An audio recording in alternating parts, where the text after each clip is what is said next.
Estás escuchando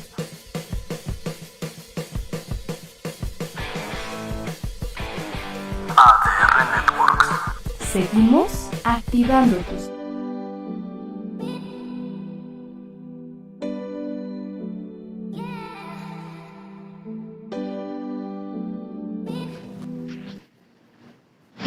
Muy buenas tardes, bienvenidos a La Balanza. Yo soy Sonia Feni y desde mi casa estoy transmitiendo para todos ustedes por ADR Networks, llevando a ustedes información que les ayude a mejorar su calidad de vida, mente, cuerpo y alma. El día de hoy nos toca el cuerpo.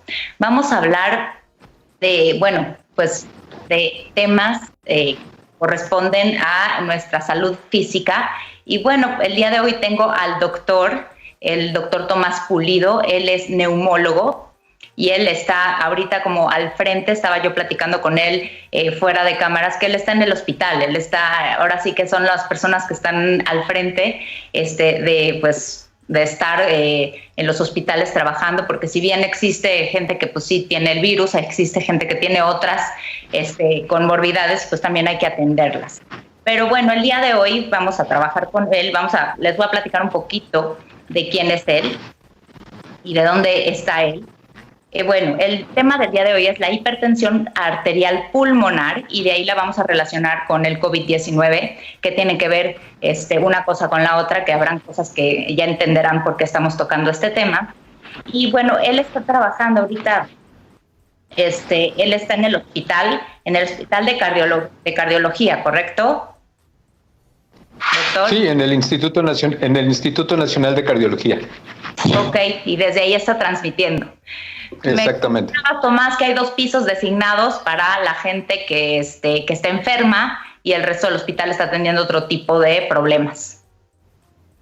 Sí, realmente estamos funcionando como hospital híbrido, o sea, junto con él estamos dando apoyo prácticamente a lo que es el Instituto Nacional de Enfermedades Respiratorias, que es nuestro vecino, y también al Instituto Nacional de la Nutrición. Entonces sí tenemos áreas designadas para COVID. En estas áreas estamos prácticamente al 85-90%, o sea, sí realmente estamos viendo pacientes, pero bueno, pues finalmente la cardiopatía sigue, ¿no? Los pacientes se siguen enfermando el corazón, hay pacientes que se siguen infartando, entonces esa fue más que nada la propuesta de seguir nosotros funcionando, a diferencia del INER o a diferencia de nutrición, en donde se convirtieron completamente o reconvirtieron en hospitales COVID, nosotros seguimos funcionando como híbridos. Sí, se agradece, ¿no? No queremos tener emergencias, pero bien sabemos que las enfermedades cardiovasculares incrementan en las épocas de estrés y este es un momento de estrés. Así es que se les agradece mucho que haya gente al frente como ustedes. Y el día de hoy vamos a tratar un tema que, bueno, como neumólogo eres especialista, sé que estás no solamente en el área clínica, sino también en el área de investigación acerca de este tema. Exacto. Que es la enfermedad de la hipertensión arterial pulmonar. ¿No? Siempre escuchamos de la hipertensión, pero nos vamos a la otra parte del otro sistema circulatorio y no tomamos en cuenta qué es la hipertensión arterial pulmonar, este otro sentido de la circulación en nuestro cuerpo.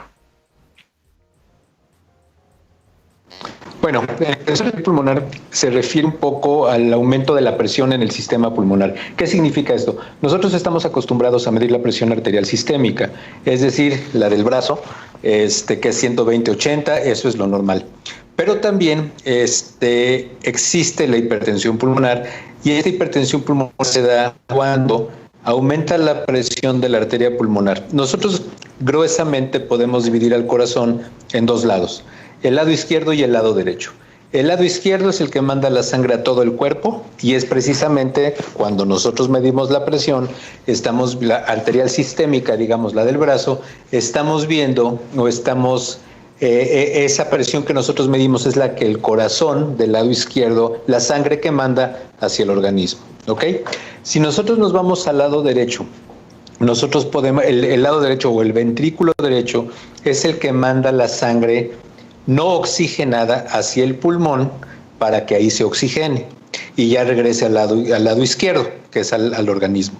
Entonces, cuando hay una alteración en esta arteria pulmonar que sale del lado derecho del corazón y llega a los pulmones, es cuando hablamos de hipertensión pulmonar. Para darnos una idea más o menos, la presión sistémica es 120/80, es lo que todo mundo conoce, más o menos, ¿no? Y obviamente sabemos que la hipertensión sistémica es una de las enfermedades más frecuentes que hay aquí en nuestro país. Sí, es la presión con morbidad de muchas otras enfermedades. Exactamente. Cuando nosotros hablamos de hipertensión pulmonar, la presión pulmonar normal es más o menos de 20/10, de 20/15. ¿Ok? A diferencia del 120/80, es 20/10, por lo que al lado del bombea de aquí del corazón, del centro del pecho, hacia los pulmones. Entonces, la presión realmente es muy baja.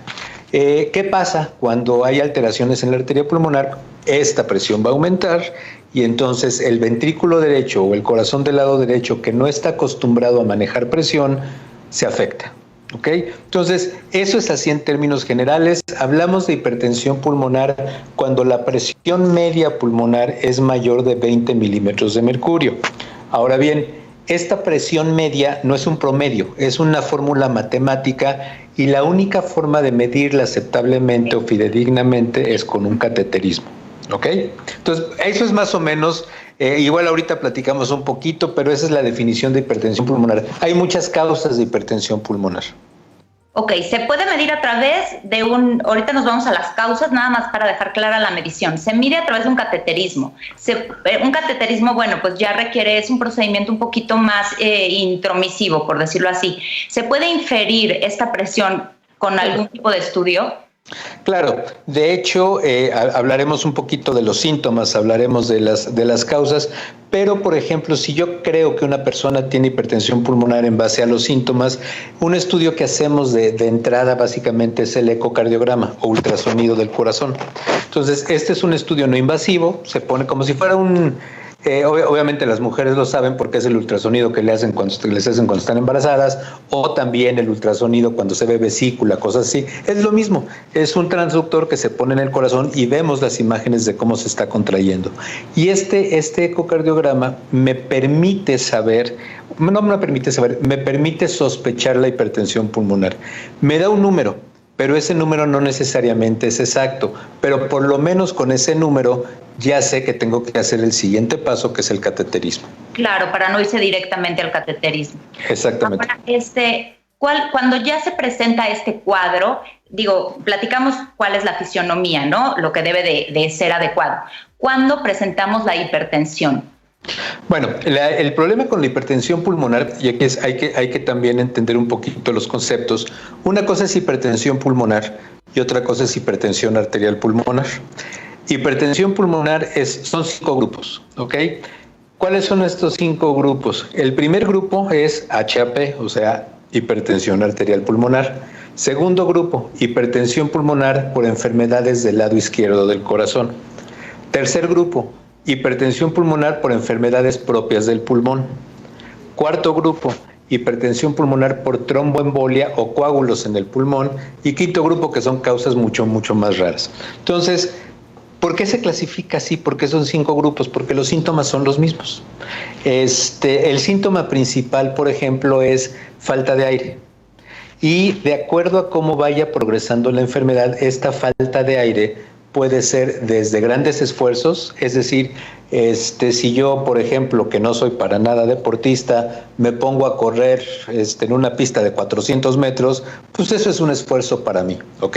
Pero ¿qué pasa cuando alguien sano, por ejemplo, de 20 años, no puede ni siquiera correr 400 metros? Pues algo está mal y esa falta de aire pudiera hacerme pensar en hipertensión pulmonar. Otro dato mucho con esta falta de condición, ¿no? Claro, o sea, de hecho es parte del proceso diagnóstico. Falta de condición, o por ejemplo, como asma, ¿no? Una característica de los pacientes con hipertensión pulmonar es que, a menos que la enfermedad sea muy avanzada, no se nota, ¿no? Entonces, problemas, por ejemplo, con los pacientes, hemos conseguido a través de la Asociación de Pacientes, que igual de eso también platicamos al rato, los tarjetones estos de discapacidad para los autos, para el estacionamiento, pero mucho problema tienen los pacientes porque se bajan y dicen, pues es que tú no estás enferma, tú no te ves enferma. Se ve re bien, nada más lo consiguió para estacionarse en el lugar de discapacitados. Exactamente. Y pues sí, nada más que pueda correr 100 metros y no puedo, ¿no?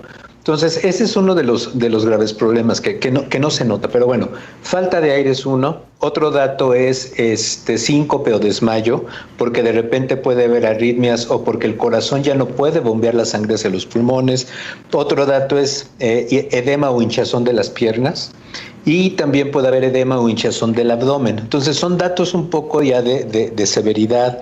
Por ejemplo, la vena del cuello, que es la yugular, se puede ver y se puede notar el latido, en fin. Pero aquí el punto es, si la falta de aire y los desmayos son los síntomas más frecuentes, entonces la enfermedad HAP o hipertensión pulmonar se puede confundir con lo que quieras. ¿Qué me ha tocado ver a mí? Bueno, pues que digan que los pacientes son asmáticos porque no se les ve nada y les falta el aire. Me ha tocado que digan, pues a lo mejor...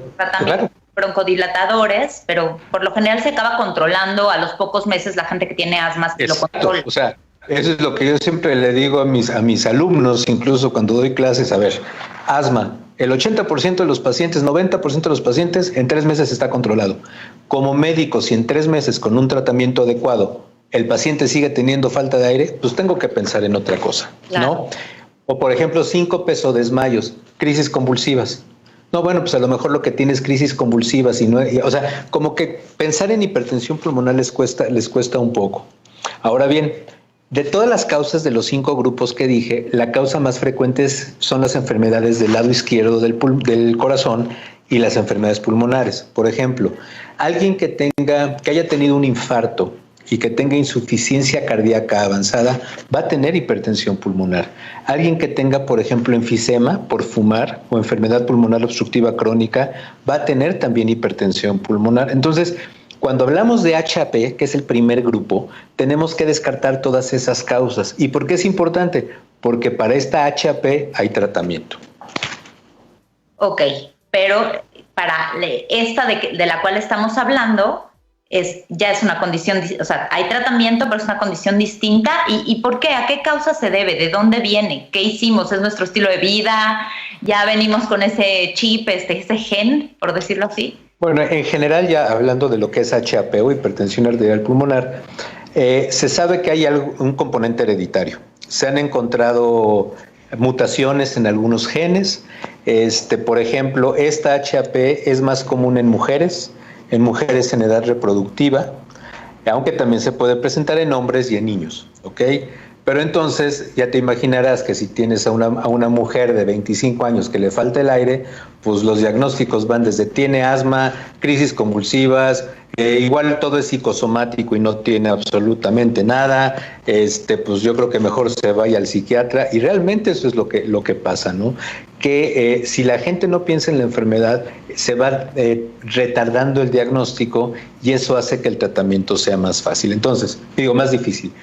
Tenemos un chip, como mencionas, algo genético, pero encima de eso existe una predisposición, por ejemplo, ¿en qué personas? En aquellas personas que tomaron medicamentos para bajar de peso, por ejemplo, más frecuente en mujeres, anfetaminas, otros medicamentos que ya no hay en el mercado, fenfluramina, desfenfluramina, personas que, por ejemplo, drogadicción, cocaína, causa hipertensión arterial pulmonar.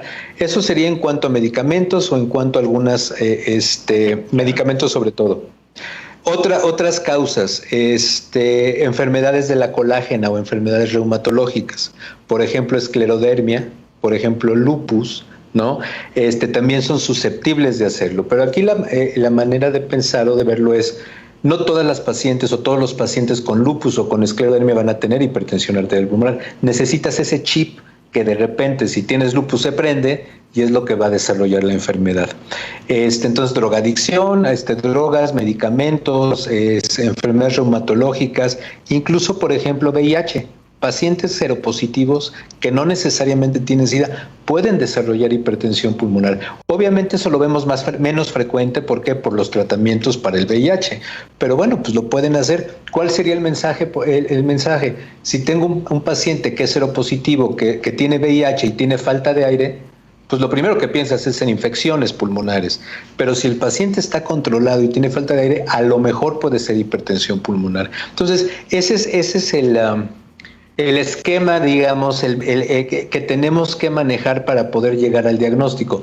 Tienes que excluir las enfermedades más frecuentes para poder llegar a decir, este paciente tiene hipertensión arterial pulmonar, y de hecho, un subgrupo de la hipertensión arterial pulmonar es el grupo idiopático. Es decir, por más que le busques, no vas a encontrar ninguna causa, pero el paciente se va a comportar igual. Ahora, me imagino que se detona este chip o este gen y pasa algún tiempo de aquí a que nos podemos dar cuenta que lo tenemos. Entre más tiempo pase, más se complica el tratamiento.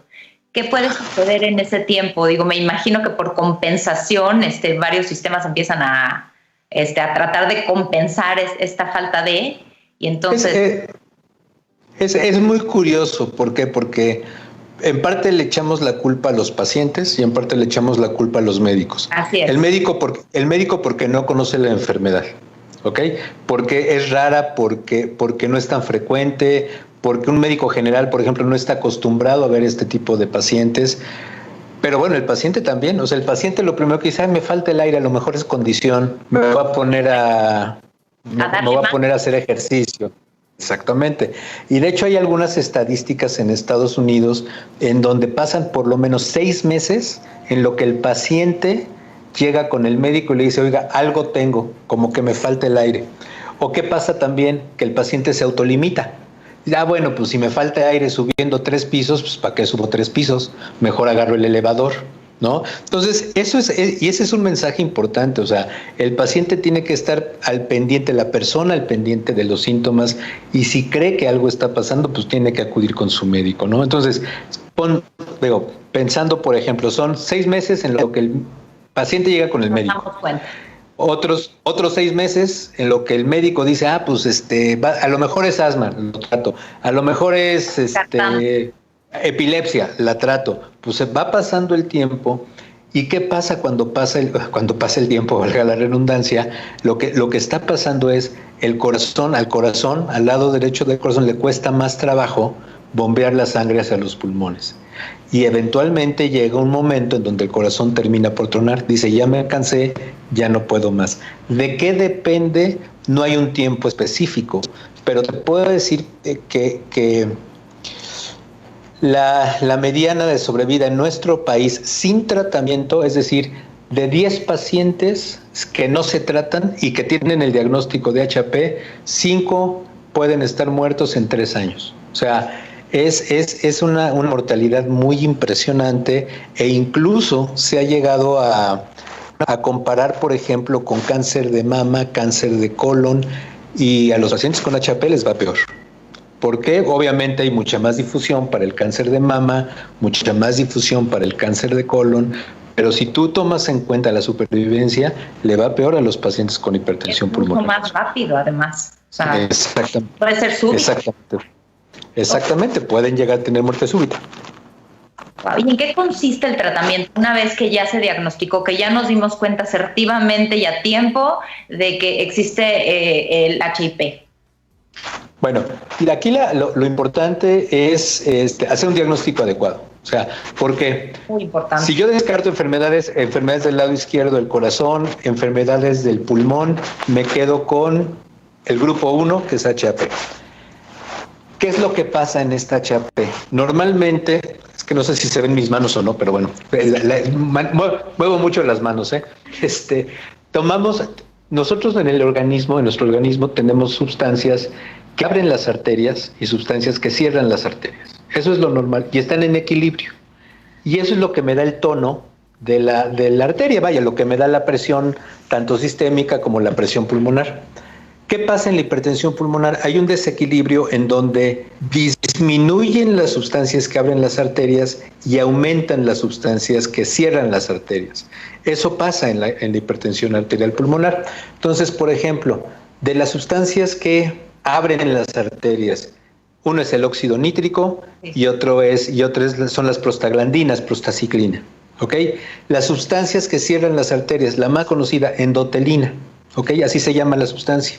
La endotelina, todos las tenemos, todos tenemos estas sustancias. Entonces, ¿cómo se empezó a diseñar el tratamiento para esta enfermedad? Si me faltan sustancias que abren las arterias, pues voy a dar análogos de esas sustancias que abren las arterias. Y si yo tengo aumento de sustancias que cierran las arterias, voy a bloquear las sustancias que cierran las arterias.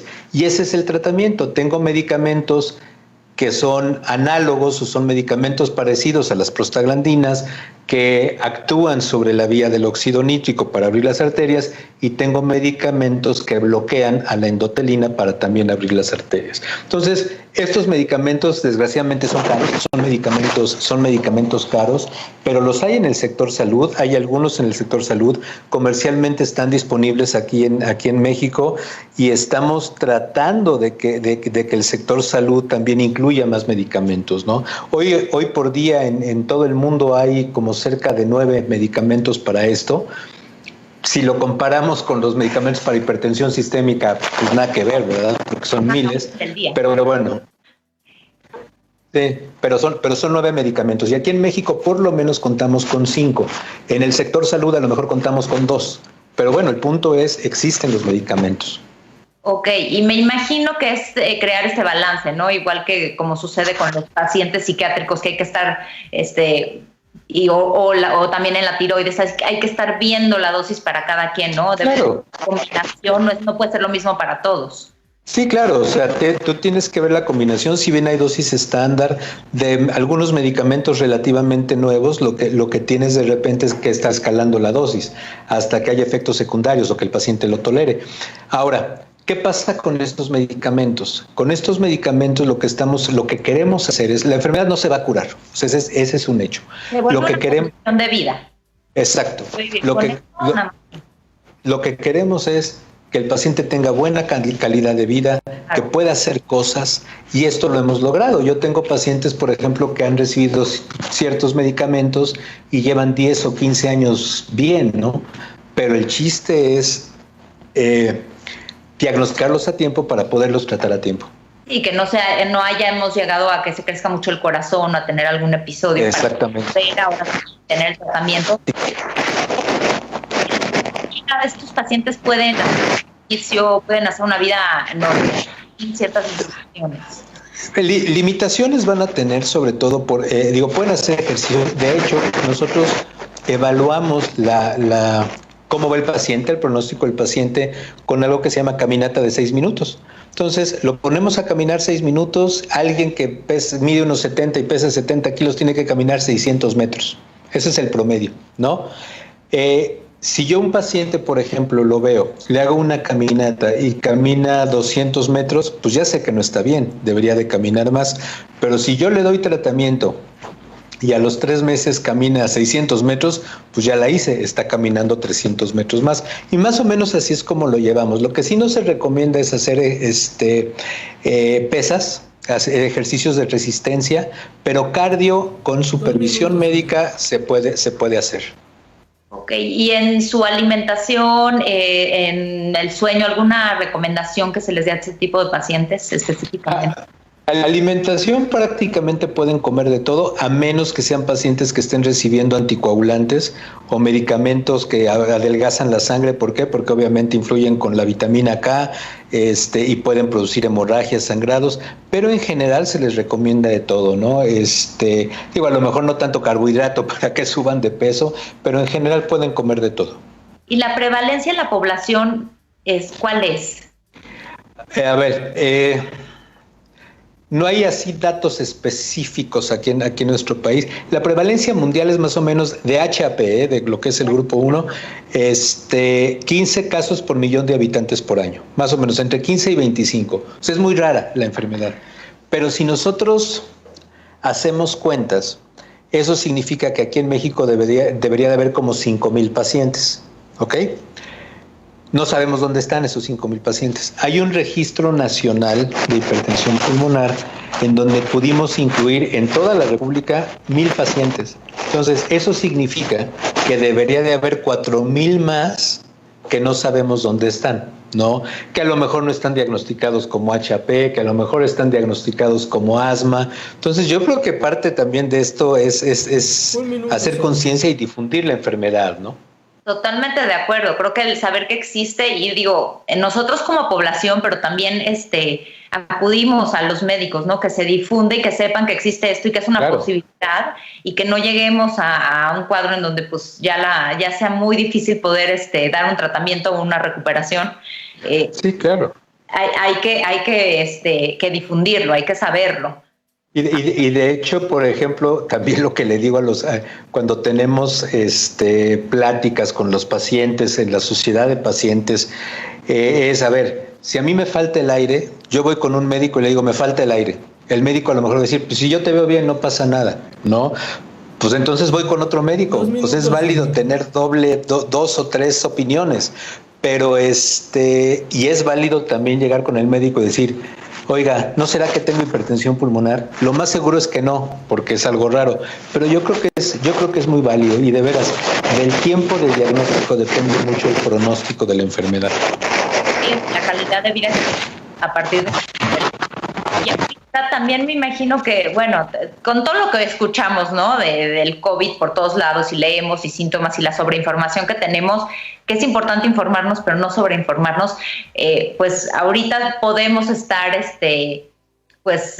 somatizándonos me falta la respiración, me falta el aire. Claro. Vamos a platicar después de este corte, vamos a ir rapidísimo, no se vayan. Seguro. Estamos hablando de hipertensión arterial pulmonar, y ahorita vamos a irnos un poquito con lo que es el COVID en el programa La Balanza con el doctor Tomás Pulido por ADR Networks. Nosotros continuamos activando tu salud. ¿Dudas de sexualidad o anticonceptivos? Manda WhatsApp a este número, agenda tu cita y recibe orientación gratuita y confidencial de un experto por videollamada. No importa dónde estés, aplica en todo México. ¿Cuántas neuronas tiene el cerebro? ¿Son diferentes los cerebros de hombres y mujeres? ¿En realidad tenemos diferencias para tomar decisiones? Esto y muchas otras cosas más. Aquí, en Noche de Neurotweets, los lunes a las 6 de la tarde. ¿En dónde más? Aquí en ADR Networks. Activando tus sentidos.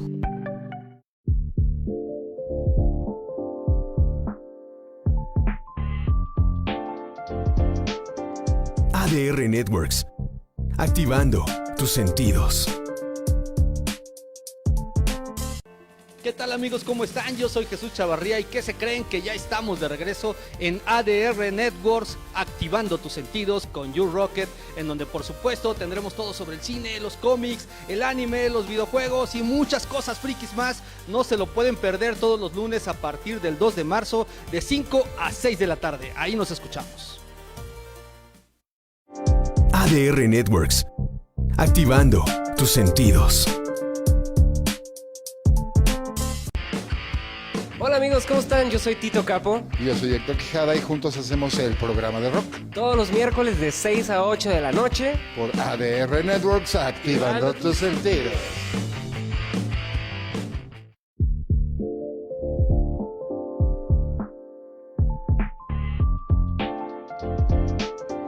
ADR Networks. Activando tus sentidos.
estamos de vuelta en el programa La Balanza y estuvimos hablando de hipertensión arterial pulmonar con el doctor Tomás Pulido.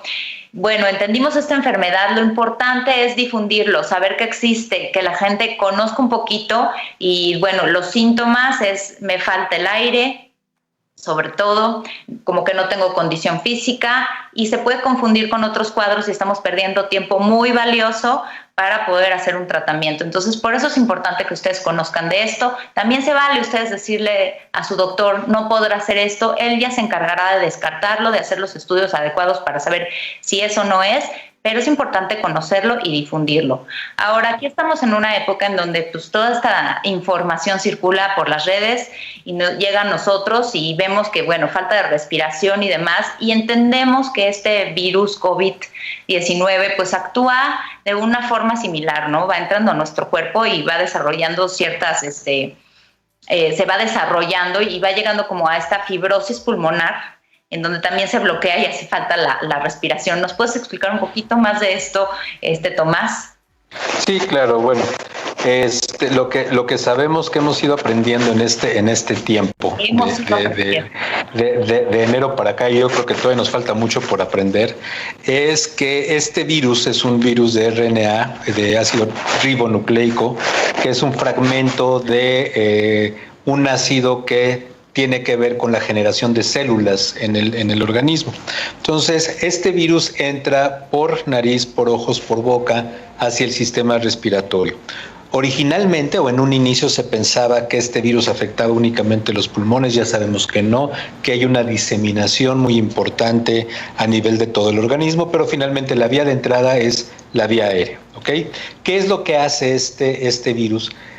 Llega al pulmón, y en las células del pulmón, en los neumocitos, que así se llaman, hay unos receptores que se llaman receptores ECA2, que son enzima convertidora de angiotensina. Pero bueno, estos receptores que tienen las células, el virus llega y se pega a esos receptores para poder entrar a la célula del pulmón, ¿ok? Entonces, eso es interesante porque al rato voy a hablar algo de hipertensión pulmonar otra vez. Pero bueno, llega el receptor, se pega, el virus se pega a este receptor, entra al pulmón y desencadena una respuesta inflamatoria que es, yo creo que de lo que me ha tocado ver o leer o aprender, una inflamación muy importante que empieza en el pulmón y luego en todo el organismo. ¿Qué pasa en el pulmón? Esta respuesta inflamatoria lo que hace es que haya vamos a ver si lo puedo explicar bien, una separación entre las células para que entre plasma o salga líquido de estas células del pulmón, y el efecto es que el alveolo, que es el saco en donde se lleva a cabo el intercambio gaseoso, que son esas como globitos o como bolsitas que se inflan cuando uno respira, se llenan de agua, ¿ok? Y eso se le llama edema pulmonar. Este edema pulmonar es un edema no cardiogénico, porque el corazón también puede producir edema pulmonar, pero es por inflamación. Claro. Entonces, esta agua, digamos, adentro del alveolo, impide que el oxígeno entre a la sangre. Entonces, una de las principales manifestaciones de esta infección es falta de oxigenación, o la oxigenación cae, ¿ok? Y eso es un dato importante porque depende, obviamente, si yo encuentro a un paciente con COVID-19 en etapas tempranas, le pongo oxígeno y con eso va a estar bien. Pero si esta respuesta inflamatoria progresa, claro, entonces lo que va a pasar es que va a haber más inflamación en el pulmón, el paciente o la persona va a tener dificultad para respirar, y es cuando empieza a haber también fiebre, falta de aire que aumenta, dolor de cabeza o cefalea, ¿de acuerdo? Entonces, generalmente eso es lo que pasa, dependiendo de las etapas. Te puedo decir más o menos, a ver, de lo que se sabe y en orden. Llega el virus, entra al organismo, 5 o 6 días es el promedio en donde empiezan los síntomas, y los síntomas van a empezar con cefalea o dolor de cabeza y fiebre. Y lo que llamamos ese ataque al estado general, o sea, dolor de hueso, dolor de músculos. Esos serían los 3 datos importantes. Más o menos a la par hay que estar vigilando la oxigenación. Si la oxigenación disminuye, y hay unos aparatitos que creo que ya todo el mundo tiene en casa que se llaman oxímetros, si esta oxigenación disminuye, entonces eso significa que el pulmón ya se está viendo afectado. se trata con oxígeno nada más. Pero ya cuando empieza la persona a sentir falta de aire y a decir, no puedo respirar, esto obviamente ya es dato de severidad y se tiene que ir al hospital, ¿ok? La inflamación ya es sistémica, ya no se está resolviendo. Exactamente. Está empeorando cada vez más el caso. El caso empeora y puede entonces haber ya manifestaciones sistémicas. Por ejemplo, se puede afectar el riñón, puede haber algo que hay inflamación datos de insuficiencia renal, puede haber, incluso se ha reportado algún rash o como ronchas en la piel. Puede haber afección del hígado también, enzimas hepáticas, pero ya estamos hablando de cosas muy graves. La otra cosa que también se ha visto en el pulmón es que además de esta inflamación y del edema que hay también trombosis. Se forman coágulos en los pequeños vasos del pulmón, por lo tanto el tratamiento, además de sintomáticos, es dar anticoagulantes, ¿no?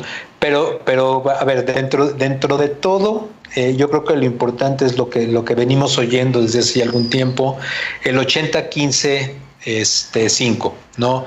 80% de los pacientes que están infectados van a estar bien en su casa, pueden tener fiebre, cefalea, algo de tos, pero no pasa más, siempre y cuando se aíslen y mantengan las medidas de sana distancia. 15% de los pacientes van a requerir hospitalización, y esta hospitalización es en un cuarto aislado, obviamente, pero normal, con oxígeno a través de la nariz, puntas nasales, algún medicamento como paracetamol para fiebre. Y el 5% de los pacientes sí va a estar muy grave, va a requerir de una terapia intensiva e incluso de algo de intubación, que la intubación es conectarlo a un ventilador, que también le llaman respirador, pero no es respirador, el nombre correcto es ventilador. Entonces, sí puede presentarse más grave el padecimiento. Generalmente los factores de riesgo para enfermedad grave son, aquí sí, hipertensión sistémica, obesidad, tabaquismo, diabetes, pero bueno, no puedo decir la buena noticia, porque realmente que alguien esté enfermo, que alguien esté infectado no es una buena noticia, pero sí, dentro de todo lo malo que trae este virus, sabemos que es muy poco el porcentaje de pacientes que va a requerir de una terapia intensiva, y por lo mismo la mortalidad también, ¿no? Va a ser baja relativamente a todos los pacientes que están infectados. Enfermos. Ahora, si alguien ya estuvo infectado y desarrolla una inmunidad. Esto es interesante, se está viendo, se pensaba que sí. Sí. Yo creo que hoy en día no está claro. ¿Por qué? Porque se ha visto, por ejemplo, en China, que es de donde tenemos datos más antiguos, antiguos de diciembre para acá. Sabemos que hubo pacientes que ya estaban negativos y que volvieron a dar positivo para el COVID, para el SARS-CoV-2, pero eso no significa que tengan enfermedad. Lo que sí sabemos es que después, por ejemplo, más o menos de 21 días, de 3 a 4 semanas, las personas ya tienen anticuerpos contra este virus. Y de hecho, parte del tratamiento, porque no hay ningún tratamiento aprobado, uno puede oír medicamentos como hidroxicloroquina, algunos medicamentos antivirales, pero hoy en día no hay ningún medicamento aprobado. Lo que sí se está utilizando también como protocolo de investigación es el plasma convalescente, ¿no? El plasma de las personas que tuvieron la enfermedad, que ya tienen anticuerpos, se purifica y se le pone a los pacientes para que generen nuevos anticuerpos. Entonces, sí se puede desarrollar una inmunidad. El problema que tenemos ahorita es que no saben qué tan rápido va a mutar el virus, porque aparte está teniendo mutaciones. Entonces, hasta que no esté eso bien definido, yo creo que lo importante va a ser las vacunas, ¿no? Y yo creo que esto va a ser así como la influenza, pues igual y cada año te la tienes. Wow, sí, pues igual que la influenza, sí. Claro, ni hablar. Pues estamos en esto. Ahora, mucha gente ahorita con los síntomas, ¿no? Estamos hablando de algo que tenemos que informar que existe, la hipertensión, claro. Pero ¿en qué momento en el COVID, qué hace tenemos esta falta de oxígeno, esta falta de aire, podemos estar viéndonos, estar volviéndonos locos. No, yo creo que todo depende. A ver, de todo lo que se ha dicho, desde que es una simple gripa, un simple resfriado, obviamente eso no. Los pacientes que me ha tocado ver, incluso algunos familiares, gente cercana, o sea, lo que dicen es un dolor de huesos, por decir algo, un dolor de músculos como nunca me había dado, ¿no? Entonces, realmente los síntomas son serios, una cefalea o un dolor de cabeza que te tienes que tomar el paracetamol con horario porque no se te quita nada más con una tabletita. Entonces, yo creo que esas son las cosas que la gente debe de tomar en cuenta, ¿no? O sea, no es, ay, sí, me siento resfriado, no. Esto es algo diferente. Y eso es lo que la gente tiene que tomar en cuenta. O sea, fiebre persistente que sí se quita con el paracetamol, dolor de cabeza muy severo que se puede quitar con el paracetamol y dolor de huesos o mialgias que llamamos también, que no se compara por lo que me han dicho con otras cosas. Entonces, yo creo que esos son los 3 datos importantes: fiebre, dolor de cabeza, tos, y ya en etapas más avanzadas falta de aire. Yo lo que podría decir es que si ya existe falta de aire, yo creo que ahí sí ya hay que ir con el médico para que les hagan la prueba o por lo menos para definir si el paciente puede hospitalizarse o no. Si la oxigenación está baja, y generalmente bajo, te decía, hay unos aparatitos que miden la oxigenación que se llaman oxímetros. Normalmente aquí en México, en la Ciudad de México es 95 de saturación el promedio. Si por ejemplo esa saturación está por abajo de 90, tienen que ir con el médico. Y muchas veces lo que estamos haciendo, si es nada más la oxigenación, al paciente lo mandamos a su casa con oxígeno y no hubo mayor problema. Es cuando ya empieza esta sensación de falta de aire, de no poder llenar los pulmones, que es cuando se tienen que ir al hospital, ¿no? O hablar con su médico para ver a dónde se refiere. Ahora, sabemos que hay gente que puede estar infectada y que no presenta síntomas. ¿Cuál sería la diferencia en entender, ¿no? ¿Por qué a él sí le dan y por qué a la otra persona pues no le dan y por qué a gente mayor de 60 años corre un riesgo tan grande?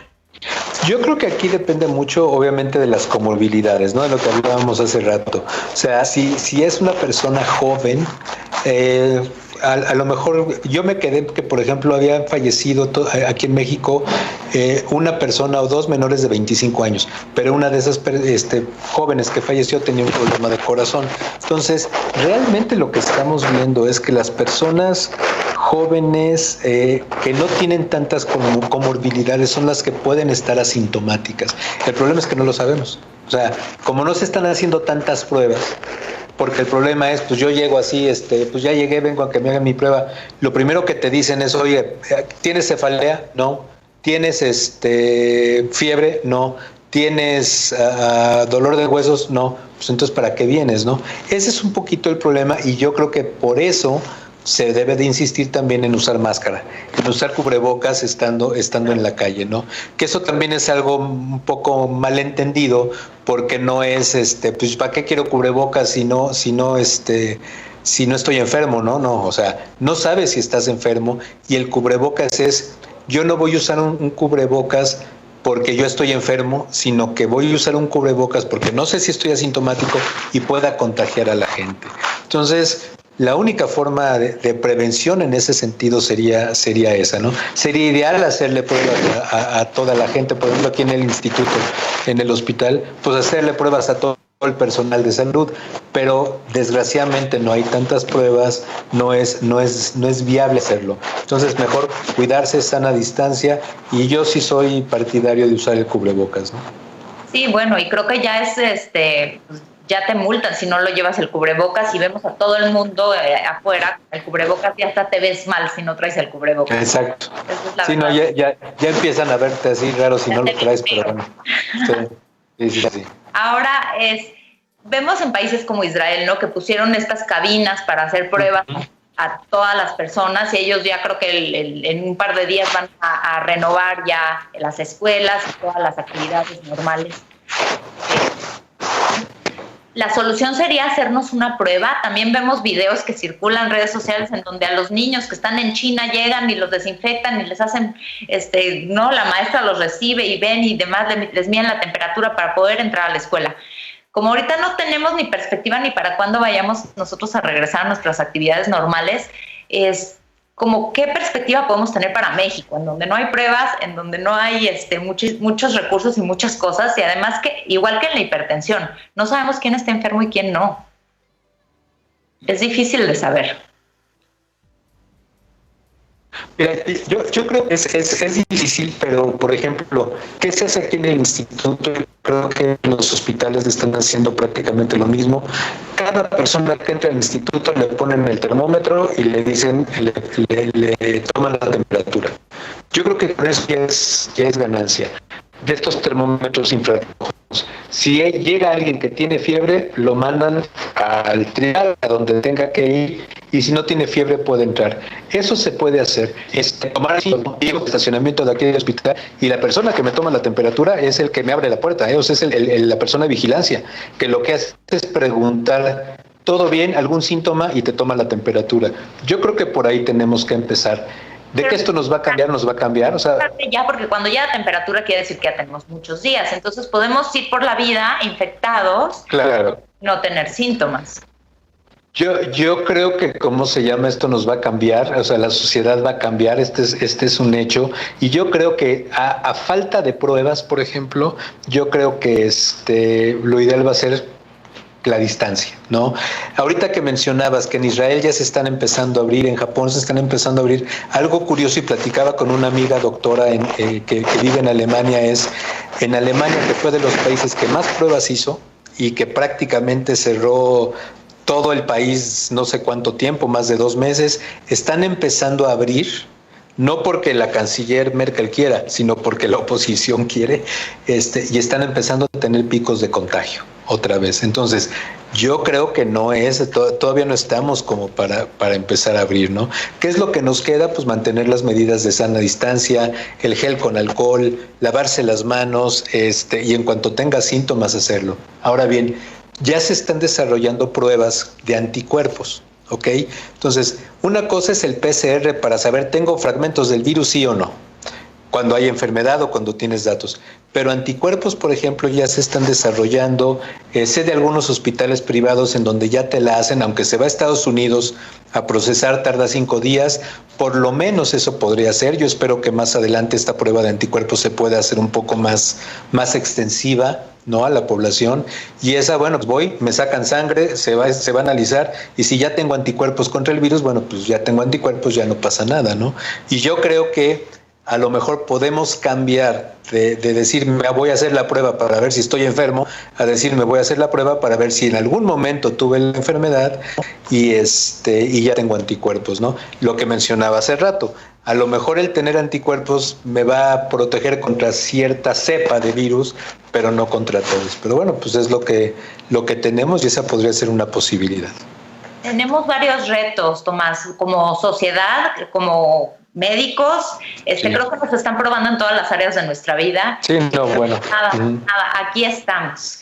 Y bueno, regresando un poquito al principio del programa, que hablamos de una enfermedad que es poco conocida y que es importante que la gente conozca. ¿Existe alguna asociación, algún lugar en donde tengo sospechas o ya me diagnosticaron y puedo yo también como estar como al pendiente que existe más gente como yo? Sí, claro. De hecho, bueno, antes de comentarte eso, curiosamente lo que estamos viendo, hablando todavía de COVID y de hipertensión arterial pulmonar, es obviamente los pacientes con hipertensión arterial pulmonar, por ser cardiópatas, o sea, por tener problemas de corazón, están en riesgo, ¿ok? Claro. Pero curiosamente no hemos visto tantos pacientes con hipertensión pulmonar enfermos de COVID. Y te puedo decir, aquí en el instituto creo que llevamos 2, en España eran 13, en Madrid, en el área de Madrid, en Barcelona 3, en Estados Unidos como en cerca de un censo de 10, 15 hospitales 13. Entonces pareciera que el paciente con hipertensión arterial pulmonar no tiene tanto, no es tan susceptible a enfermarse. No quiere decir que no, tienen que guardar la distancia, pero eso es interesante. Hay una asociación de pacientes, se llama HAP México, y se pueden meter así a internet, www.hapmexico.org.mx. Ahí hay un consejo médico, hay pacientes, está liderada por pacientes, pueden pedir consejos. Facebook también, Facebook HAP México, y generalmente les contesta la gente, pueden todas las dudas que tengan sobre esta enfermedad. El 5 de mayo pasado fue el Día Mundial de Hipertensión Pulmonar, entonces ahora no pudimos celebrar como en otros años, pero bueno, son cosas que se están haciendo. Por ejemplo, los monumentos de la ciudad se pintaron de morado, de color púrpura, porque muchos pacientes con falta de oxigenación se les ponen los labios de ese color. Entonces hay muchas cosas, ¿no? Twitter, por ejemplo, si alguien tiene mi Twitter es Pulido T. Entonces, también a sus órdenes. En Facebook me encuentran como Tomás Pulido también.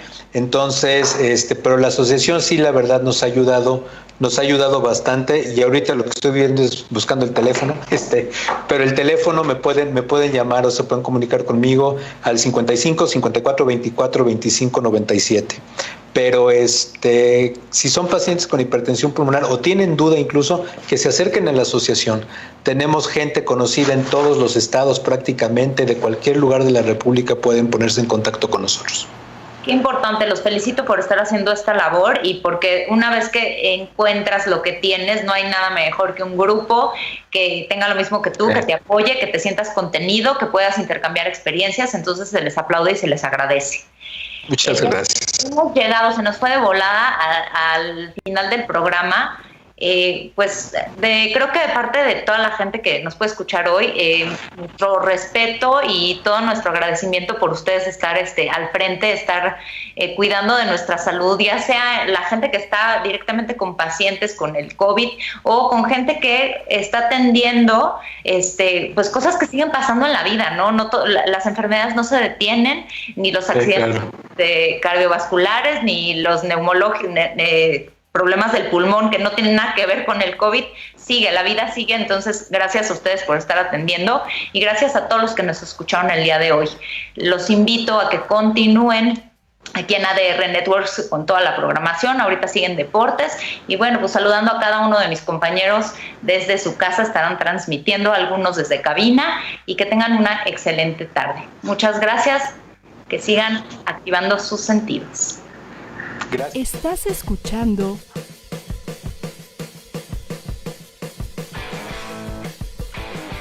ADR Networks. Seguimos activando tus sentidos.